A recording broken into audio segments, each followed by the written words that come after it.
各位家長，大家好，我係嚟自基督教宣道會徐澤林紀念小學5年級嘅同學梁在林。我係一個喺香港成長嘅學生，亦都係學校升旗隊嘅一員。每次升旗或進行訓練嘅時候，會令我思考自己同國家嘅關係。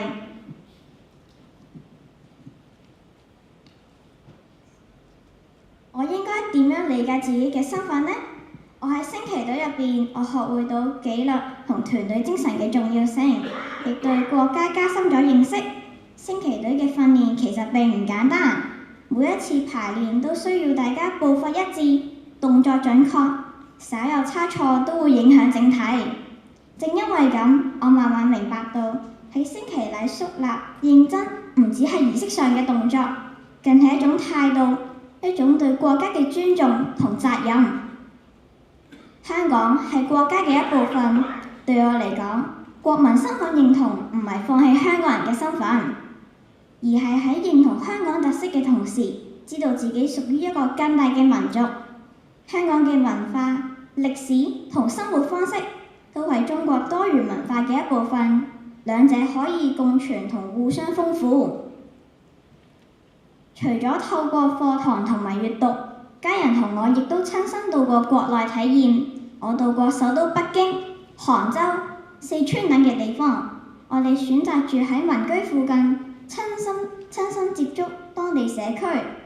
令我印象深刻嘅係杭州西湖，環境保育得好好，湖邊係冇圍欄㗎，湖水同步道自然相連，令人可以好近距離咁欣賞湖光山色。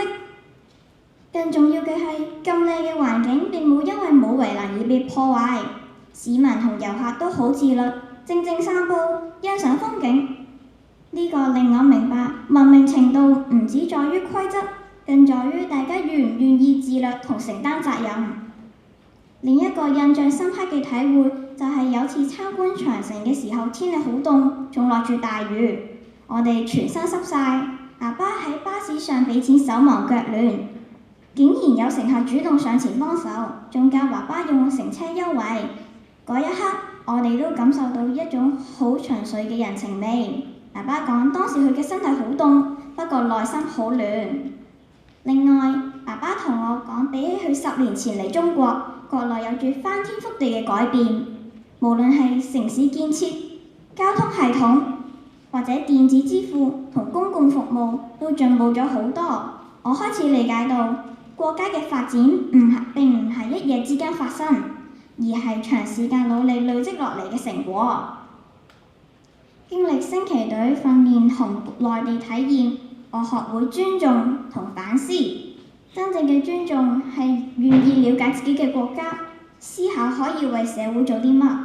我相信國民身份認同係建立喺了解、認同同承擔之上。作為喺香港成長嘅一代，我希望珍惜香港嘅特色，同時關心國家嘅未來，喺唔同身份之間揾到自己嘅位置，為社會同國家貢獻力量。